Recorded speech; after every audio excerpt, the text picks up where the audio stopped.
vraiment très dur. Je suis sortie de pédiatre, j'ai pleuré. J'étais là. À ce moment-là, je regrette vraiment d'allaiter. Là, il y a quelque chose qui va pas. Mon bébé souffre. C'était affreux, affreux, affreux. Et on se sent impuissant. Vous savez, parler à un psy, ça peut faire du bien. Vous pouvez pas savoir comment je me suis remis en question et comment je m'en suis voulu.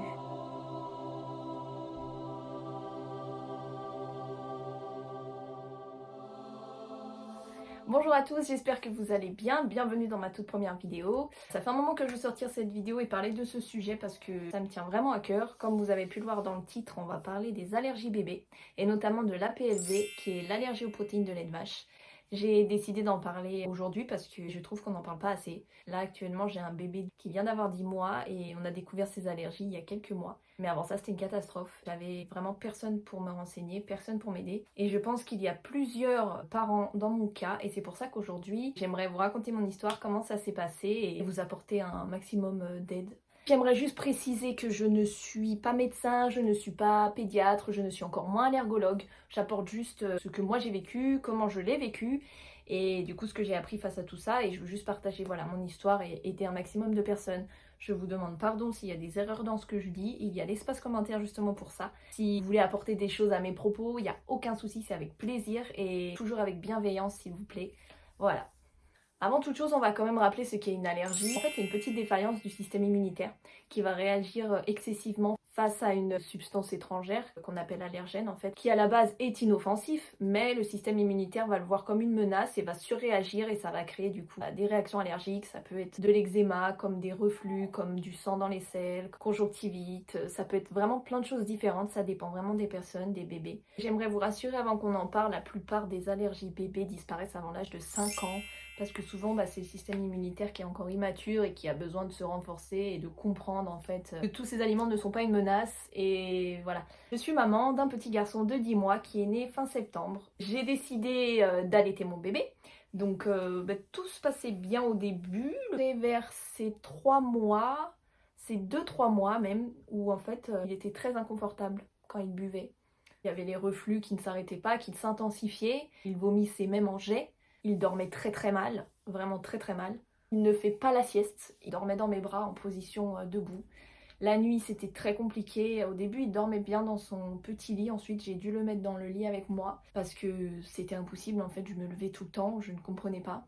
Il a même passé des nuits entières à mon sein où je ne dormais pas parce que lui c'est le seul moyen où il arrivait à dormir, en fait c'était en position verticale. Impossible de l'allonger à l'horizontale, il était vraiment inconfortable. Donc les jours passent et je cherche des solutions, je commence à chercher sur internet et je tombe sur un article, je ne sais plus lequel, j'en ai lu tellement, qui parle de l'allergie aux protéines de lait de vache. Puis en lisant, je vois que c'est assez rare, entre guillemets, ils disent que ça ne touche que 2, 3 ou peut-être 5% des bébés. Et encore moins ceux qui sont allaités, donc je me dis, bah non, mais c'est pas ça, c'est pas possible. Ça devient vraiment très très très très dur pour lui comme pour moi. À ce moment-là, je regrette vraiment d'allaiter parce que j'ai l'impression que c'est à cause de mon lait, en fait, que je gère mal, qu'il y a des soucis. J'ai appelé des conseillères en lactation qui m'ont dit de mettre telle position, faire comme ça, comme ça, comme ça. J'ai essayé plein de choses, il n'y a rien qui ne change. Un matin, je vais lui changer sa couche et là, je vois des traces de sang dans ses selles.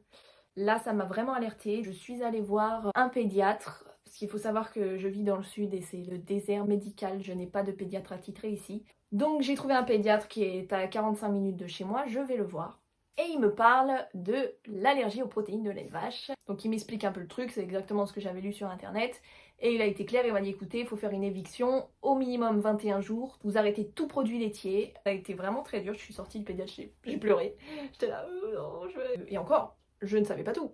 Mais les produits laitiers, il faut savoir que c'est le lait, c'est le beurre, c'est la crème, mais c'est aussi tout ce qui va englober le lait animal. En fait, il faut vraiment faire une éviction de tout pour voir si ça va mieux. Parce que s'il y a un truc auquel il est allergique et qu'on en consomme toujours, il n'y aura pas de résultat, donc on ne comprendra pas. Donc je fais mes petites recherches, c'est là que je tombe sur un groupe Facebook qui s'appelle APLV, les mamans qui ont faim. Je remercie la modératrice de ce groupe et toutes les mamans qui y sont parce que c'est vraiment grâce à elles que j'ai compris énormément de choses, que j'ai réussi à faire cette éviction. Donc je me rends sur ce groupe Facebook, je me rends compte qu'en fait les protéines de lait de vache, c'est bien plus que ça. Surtout quand on fait l'éviction, le mieux c'est de faire l'éviction aussi de ce qu'on appelle les croisés. On l'a déjà dit, ça va être les laits animaux, mais aussi le bœuf, mais aussi le veau et le soja. Il faut savoir que ça, il y en a partout. Du coup, quand j'allais faire mes courses, je regardais toutes les étiquettes, même dans le jambon, dans les lardons, dans tous les trucs industriels. Donc j'ai commencé à faire beaucoup de plats maison.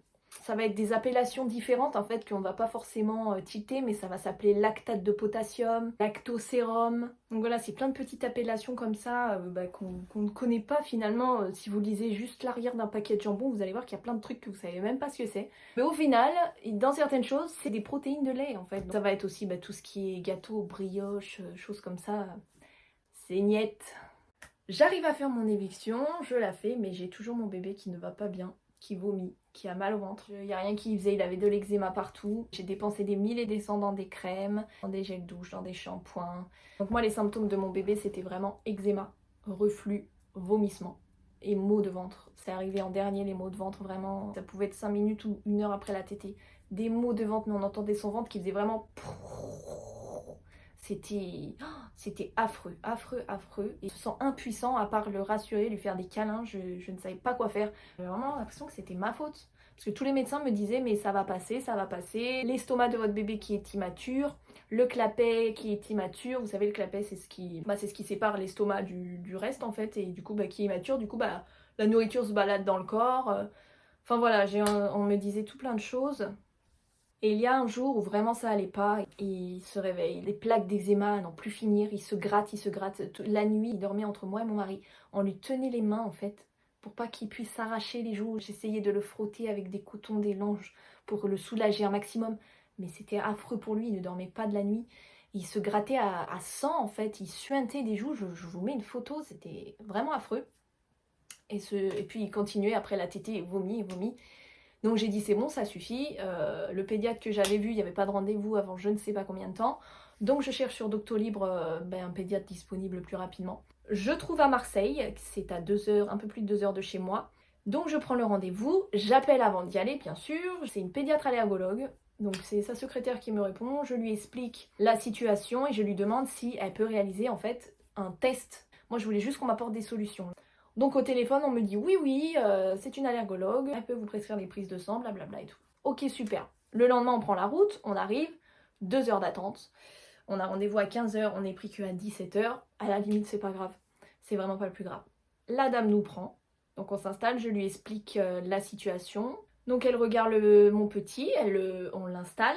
Elle a juste, je vous explique, elle a juste levé le body, elle a regardé le ventre, elle voit qu'il y a des plaques. Oui, effectivement, il a de l'eczéma, les joues, comme je vous disais, arrachées comme la photo, arrachées à sang. De l'eczéma chez un bébé, c'est tout à fait normal, je vais vous prescrire des crèmes, blablabla. Donc je lui dis, oui, je sais que l'eczéma chez un bébé c'est normal, mais là non, c'est pas normal. Là, il y a quelque chose qui va pas, mon bébé souffre, les crèmes, j'en ai essayé des 1000 et des cents, il n'y a rien qui marche. Donc elle me dit oui mais on va mettre de la cortisone, blablabla. D'accord. Je lui explique pour les reflux et je lui explique du coup la suspicion d'allergie en fait. Et elle m'arrête net. Elle me dit pas du tout, l'allergie chez les bébés c'est très rare et par le lait maternel ça n'existe pas. Elle me dit ça ne passe pas dans le lait maternel madame. Je suis quasiment sûre qu'il est allergique au lait de vache. Parce que je faisais super attention. En plus, je lui ai dit, j'ai discuté avec plein de mamans qui sont concernées par ça, qui savent de quoi elle parle. Et là, elle me stoppe net, elle me dit, écoutez, arrêtez vos recherches internet, c'est n'importe quoi. La médecin, c'est pas elle, c'est moi. Je vous dis que votre bébé n'est pas allergique. Un bébé qui a de l'eczéma et des reflux, c'est tout à fait normal. Ça passera après ces 1 an. Et là, je me mets à pleurer, en fait, parce que j'étais désespérée. Je suis venue... pour qu'elle m'apporte des solutions et je lui dis mais est-ce que vous pouvez faire les tests à mon bébé juste pour savoir s'il est allergique ou pas. Elle me dit ah non, on fait pas des tests comme ça madame, votre bébé il va très très bien, il a un très bon poids, il est en très bonne santé, les plaques d'eczéma ça va passer, je vais vous donner de la cortisone, de la crème, des gels douche spécifiques. Pour les reflux, on ne peut rien y faire, c'est comme ça ira mieux avec la diversification. Et là, du coup, elle a pas voulu me prescrire les prises de sang pour savoir s'il est allergique en fait, mais ça lui aurait coûté quoi? Du coup là, moi je suis en train de pleurer devant elle, parce que j'étais au bout de ma vie, clairement. Et elle me dit, écoutez madame, vous êtes fatiguée, arrêtez votre éviction, c'est en train de vous épuiser, c'est n'importe quoi, remangez normalement, c'est votre stress qui est en train de lui engendrer tout ça peut-être. Alors il faut vraiment se calmer, donc... Et j'arrivais plus à parler. J'étais juste en train de pleurer parce que j'avais pas de solution pour mon bébé qui est en train de souffrir. Alors je vais dans la voiture, je suis en colère, 2 heures de route pour qu'elle me prenne que 5 minutes. Elle ne regarde même pas mon bébé entièrement, elle ne pèse pas rien. Et qu'elle me dise si mon bébé est dans cet état, en fait c'est ma faute. Donc je remets tout en question. Surtout que mes proches, ma famille essayaient de me comprendre. Mais pareil, me disaient, écoute, tu es peut-être un peu stressée, tu sais, l'eczéma c'est aussi le stress. Et c'est vrai que tout ce que nous on ressent en tant que parents, les bébés c'est des éponges, ils le ressentent aussi. Donc je me disais, mais mince en fait, c'est ma faute. Donc c'était vraiment un coup dur. Je me dis, bon bah je vais remanger normalement, autant ça va rien changer et enfin tout ça je le fais pour rien. Faut savoir que ça faisait déjà beaucoup plus d'un mois que je faisais l'éviction et que bah, ça n'avait pas changé finalement. Donc je reprends les produits laitiers et en fait là c'était pire. Donc là je me dis non, il est allergique, stop, je re-arrête tout. Il y a une application qui s'appelle Livy où on peut avoir des médecins en ligne en fait assez rapidement, dans l'heure qui suit en fait au téléphone. Et c'est très pratique. Du coup j'ai réussi à avoir une médecin mais pareil, elle n'y connaissait rien.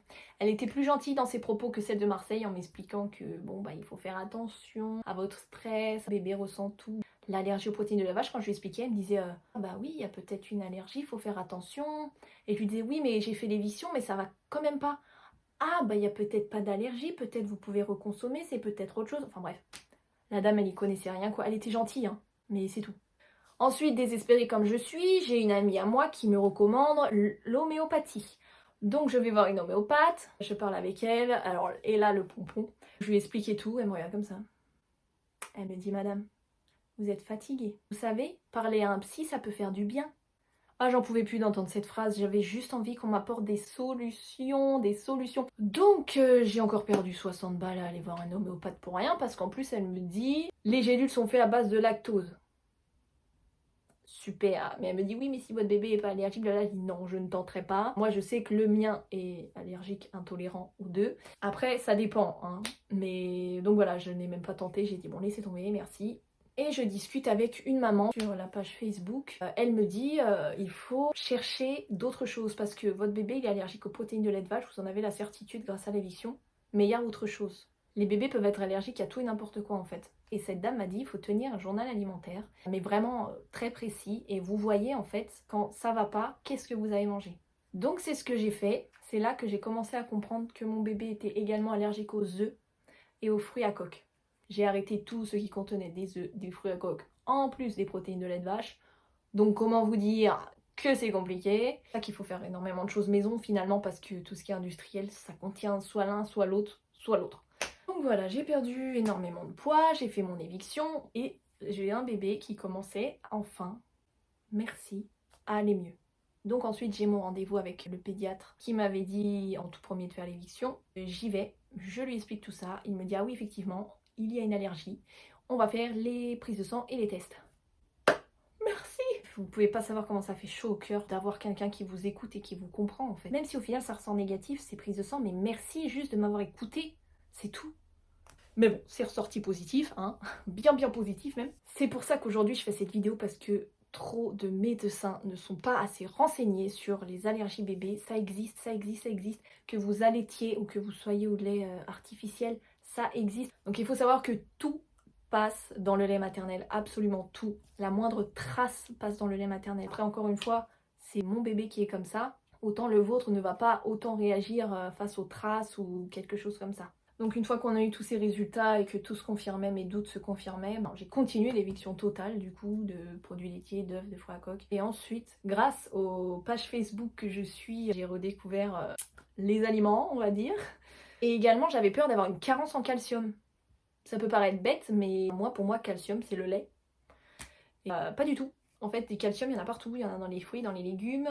Il y a même certaines eaux en fait qui comblent tous nos besoins en calcium, donc il n'y a pas d'inquiétude à avoir, on n'aura aucune carence. Il faut juste réadapter son alimentation comme il faut. En fait c'est dingue, mais vous m'auriez dit ça il y a un an, je vous aurais dit mais impossible, j'arrive à faire ça. Et au final c'est l'amour que je porte à mon bébé et quand je le voyais dans ces états, mais en fait on peut tout faire, on peut tout faire. Et du coup ça va beaucoup mieux, mon bébé dort, mon bébé fait des siestes, mon bébé ne vomit plus quasiment. Mais il y avait toujours de temps en temps quelque chose. Donc je me disais mince, j'ai mangé un truc qu'il fallait pas, mince, j'ai mal lavé un truc, mince. Et du coup, vient les 9 mois de mon fils, il se réveille de sa sieste, je l'allaite, il vomit. Et là, je me dis, stop, je commence vraiment à en avoir marre. Je faisais attention à tout, hein. Mais il y avait toujours quelque chose. Mais je n'arrivais pas à trouver quoi. Donc je me suis dit, je vais passer au lait artificiel. Ça fait 9 mois que je l'allaite. Je pense que c'est bon. J'ai assez donné pour lui comme pour moi. J'ai essayé plusieurs laits. J'ai mon pédiatre qui m'a prescrit l'Allernova. Un lait avec des microparticules de lait de vache en fait pour les allergies pas trop sévères. C'est pas passé du tout. Il a eu une éruption de plaques d'eczéma. Donc je suis passée moi-même au lait de riz et ça va beaucoup mieux. J'ai plusieurs fois regretté d'avoir allaité parce que je me disais que c'était de ma faute. Et maintenant, quand j'y repense, en fait, je ne regrette pas du tout mon parcours. Parce qu'au final, quoi qu'il arrive, c'est ce qu'il y a de mieux pour lui.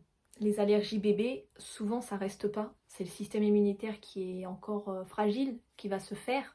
Et pour ça, il faut l'aider à se faire. Et c'est pour ça qu'à partir de 1 an, enfin en tout cas moi je sais qu'on attend les 1 an pour le faire, il y a les réintroductions où, avec le pédiatre, il y aura un suivi pédiatrique là-dessus, où on va en fait apprendre au corps de mon petit à accepter ses aliments, lui montrer que c'est pas un danger et que ça peut être accepté. Trouver un bon médecin, un bon pédiatre qui vous écoute, parce que le plus important en fait c'est votre ressenti.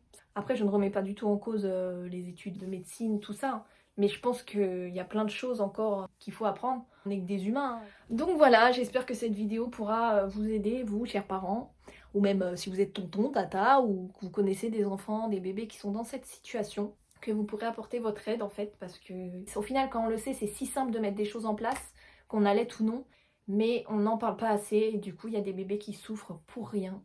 C'est pas facile, autant pour les parents que pour les petits. Et surtout pour les petits qui sont incroyables. Franchement, quand je voyais mon petit souffrir et que après qu'il ait vomi, qu'il me regarde et qu'il me sourit, mais je me disais, mais comment tu fais? Nos bébés, ils sont trop forts, ils sont incroyables. Donc voilà, c'est la fin de la vidéo. Je vais pas faire une vidéo d'1 heure, il y aura encore tellement de choses à dire. En fait, j'ai vécu encore plus de choses que ce que je vous ai raconté là. J'ai vraiment résumé pour faire au plus court. Donc si vous avez des questions, surtout n'hésitez pas à me les poser. Ça peut être en commentaire. Je vous laisse aussi mon Instagram. Si vous voulez venir me parler en privé, il n'y a aucun souci. Voilà, je vous fais des gros bisous et à la prochaine peut-être.